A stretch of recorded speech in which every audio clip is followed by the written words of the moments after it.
Bismillah, Assalamualaikum warahmatullahi wabarakatuh. Pada kesempatan kali ini, kami dari kelompok 7 ingin menyampaikan materi yang berjudul Ketahanan Nasional. Materi ini merupakan salah satu materi dalam Civic Education atau kewarganegaraan yang diampu oleh Ustadzah Nurul Budi Murtini, SSI, MSI, Hafizahullah Ta'ala. Kelompok kami beranggota 3 orang, yaitu Najibah Nurman, Hairatul Ummah, dan Fatimah Nadiatul Hikmah. Pada kesempatan kali ini, kami akan mencoba membahas beberapa hal, yaitu: pertama, apa itu ketahanan nasional? Kedua, apa tujuan ketahanan nasional?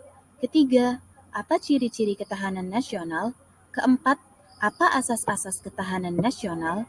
Kelima, apa saja fungsi ketahanan nasional? Keenam, apa sifat-sifat ketahanan nasional? Ketujuh, apa aspek ketahanan nasional? Kelapan, apa pengaruh wawasan nasional kepada ketahanan nasional? Dan yang terakhir, apa saja contoh dari ketahanan nasional? Apa itu ketahanan nasional? Ketahanan nasional adalah kondisi dinamis bangsa Indonesia yang berisikan keuletan dan ketangguhan dalam menghadapi serta mengatasi segala bentuk ancaman, gangguan, ataupun hambatan dari dalam maupun luar negeri. Istilah ketahanan nasional mulai dikenal sejak tahun 1990-an. Namun, saat itu belum diberi definisi tertentu dan baru diberi definisi pada tahun 1968. Berikutnya adalah tujuan ketahanan nasional. Ketahanan nasional Indonesia dalam pembukaan Undang-Undang Dasar 1945 dijelaskan bahwa hal itu bertujuan untuk menjaga bangsa dan seluruh tumpah darah Indonesia untuk mencapai ketentraman umum, berkehidupan bangsa, serta mengajarkan disiplin dunia dengan dasar kemerdekaan, pemufakatan, dan keadilan sosial. Selanjutnya, kita akan membahas ciri-ciri ketahanan nasional. Ciri-ciri ketahanan nasional yang pertama adalah memfokuskan dan mempertahankan kelangsungan hidup. Kedua, mampu menghadapi dan mengatasi ancaman, hambatan, dan gangguan dari luar dan dalam negeri. Tiga, ketahanan nasional berpedoman pada wawasan nasional berdasarkan cara pandang bangsa dari Pancasila dan Undang-Undang Dasar 1945. Baik, kita lanjut kepada fungsi ketahanan nasional. Yang pertama, daya tangkal sebagai konsepsi penangkalan. Artinya, ketahanan nasional berfungsi sebagai penangkal dari segala bentuk ancaman, gangguan, ataupun hambatan terhadap integritas, identitas, serta keberlangsungan hidup berbangsa dan bernegara. Kedua, ketahanan nasional sebagai pengarah. Artinya, ketahanan nasional berfungsi untuk mengarahkan potensi kekuatan yang dimiliki bangsa Indonesia dalam bidang ideologi, politik, ekonomi, sosial, budaya, pertahanan, serta keamanan untuk mencapai kesejahteraan hidup masyarakat Indonesia. Ketiga, pengarah dalam penyatuan pola pikir, pola tindak, serta cara kerja intersektor serta multidisipliner. Hal ini bisa dicapai bangsa Indonesia lewat kebijakan yang dibuat pemerintah dan penerapannya dalam kehidupan berbangsa dan bernegara, agar masyarakat dapat hidup adil dan sifat ketahanan nasional. Yang pertama, mandiri. Mandiri adalah ketahanan nasional yang bersifat percaya kepada kemampuan dan juga kekuatan sendiri, serta prinsip tidak mudah menyerah dan bertumpu pada identitas, kepribadian bangsa, dan juga integritas. Yang kedua, dinamis. Dinamis artinya ketahanan nasional bersifat tidak tetap, melainkan bisa meningkat atau menurun bergantung dengan kondisi dan situasi bangsa dan juga negara, serta kondisi lingkungan yang ada di sekitar. Oleh karena itu, upaya dalam peningkatan ketahanan nasional harus senantiasa diorientasikan ke masa depan dan diarahkan untuk pencapaian kondisi kehidupan nasional yang lebih baik lagi. Yang ketiga, manunggal. Manunggal artinya ketahanan nasional mempunyai sifat yang integratif, di mana hal itu diartikan sebagai terwujudnya kesatuan dan perpaduan yang seimbang dan serasi di antara semua aspek kehidupan bermasyarakat, berbangsa, dan bernegara. Yang keempat, wibawa. Wibawa artinya ketahanan nasional sebagai sebuah hasil pandangan yang sifatnya manunggal, yaitu bisa mewujudkan kewibawaan nasional yang nantinya akan diperhitungkan oleh pihak lain, sehingga bisa menjadi daya tangkal suatu negara. Semakin tinggi daya tangkal yang dimiliki suatu negara, maka akan semakin besar juga kewibawaannya. Kelima, konsultasi dan kerjasama. Ini artinya ketahanan nasional Indonesia tidak mengedepankan sikap konfrontatif dan antagonis. Selain itu, bangsa Indonesia juga tidak mengandalkan kekuasaan dan kekuatan fisik saja, namun lebih kepada sifat konsultatif dan kerjasama saling menghargai dengan mengandalkan pada kekuatan moral dan kepribadian bangsa. Lanjut, asas-asas ketahanan nasional. Asas ketahanan nasional merupakan tata laku yang berdasar pada nilai-nilai yang tersusun berdasarkan Pancasila, Undang-Undang 1945, serta wawasan Nusantara. Asas-asas tersebut antara lain: A. Asas kesejahteraan dan keamanan.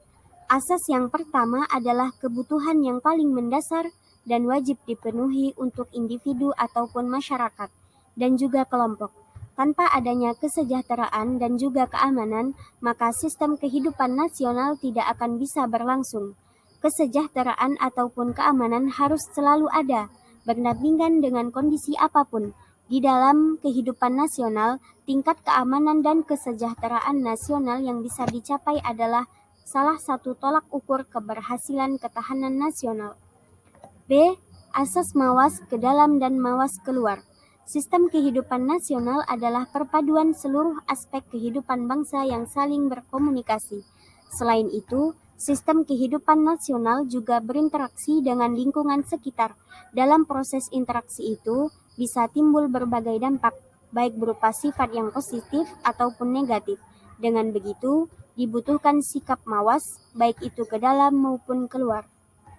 C. Asas kekeluargaan. Asas yang satu ini bersifat keadilan, kesamaan, kebersamaan, gotong royong, tenggang rasa, dan juga tanggung jawab di dalam kehidupan bermasyarakat, berbangsa, dan bernegara.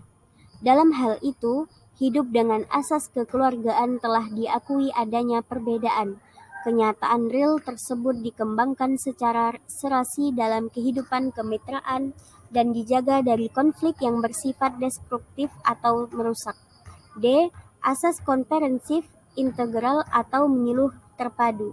Sistem kehidupan nasional mencakup seluruh aspek kehidupan bangsa dalam bentuk persatuan dan perpaduan yang seimbang, selaras, serta serasi pada seluruh aspek kehidupan nasional, berbangsa dan bernegara. Ketahanan nasional sendiri mencakup ketahanan seluruh aspek kehidupan secara menyeluruh, utuh, dan terpadu. Aspek ketahanan nasional terbagi menjadi dua. Yang pertama, aspek alamiah. Yang kedua, aspek sosial. Aspek ketahanan nasional. Aspek ketahanan nasional terdiri dari aspek alamiah dan aspek sosial.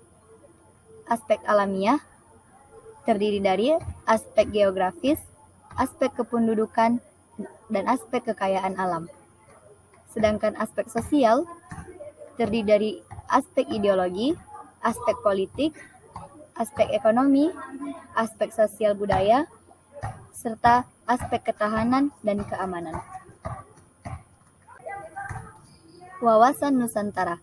Wawasan Nusantara merupakan landasan penting untuk ketahanan nasional.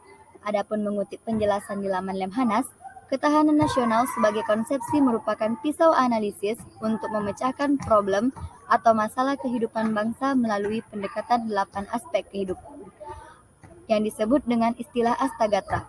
Singkatnya, Astagatra merupakan 8 aspek kehidupan nasional.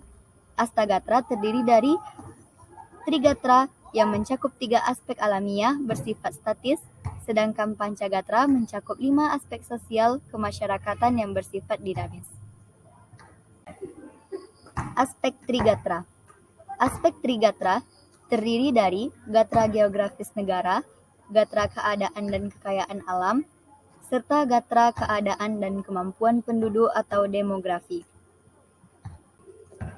Sedangkan aspek pancagatra terdiri dari gatra ideologi, gatra politik, gatra ekonomi, gatra sosial budaya, serta gatra pertahanan dan keamanan. Selanjutnya, contoh ketahanan nasional. 1. Berlakunya hukum yang tegas dan adil. Hukum yang tegas dan adil dapat menjaga ketahanan nasional baik ancaman yang berasal dari dalam maupun luar negeri. Apabila hukum sudah berlaku dengan adil dan tidak pandang bulu, rakyat menjadi taat dan menghormati hukum. 2. Karakter generasi muda yang kuat. Perkembangan dan perubahan yang terjadi seringkali mempengaruhi generasi muda. Padahal, tidak semua hal yang sedang tren sesuai dengan norma dan aturan yang ada di Indonesia. Sehingga, solusi yang dapat dilakukan adalah memperkuat karakter generasi muda dan mendorong mereka lebih bijak dalam menghadapi segala perubahan. 3. Sistem perekonomian yang teratur. Pemerintah harus mengeluarkan undang-undang yang berhubungan dengan perekonomian negara, apalagi hal tersebut menyangkut kepentingan orang banyak. Salah satunya adalah pemanfaatan sumber daya yang ada di negara. Sebagai contoh, kekayaan alam yang beragam dikelola untuk menjamin kemakmuran seluruh rakyat Indonesia. 4. Keamanan lingkungan yang terjaga. Contoh ketahanan nasional lainnya juga dapat kita temukan adalah keamanan di lingkungan sekitar rumah. Contohnya, melaporkan kepada RT atau RW setempat apabila menemui hal-hal yang mencurigakan dan mencegah terjadinya tindakan kriminal seperti perampokan, pencurian, pungutan liar, dan lain-lain. 5. Pengelolaan yang baik terhadap masalah kependudukan. Apabila penduduk yang jumlahnya sangat banyak ini tidak dikelola dengan baik, maka dapat menimbulkan permasalahan negara seperti pengangguran, aksi kekerasan, pemberontakan, dan hal-hal yang membahayakan ketahanan nasional itu sendiri. Sekian presentasi dari kelompok kami.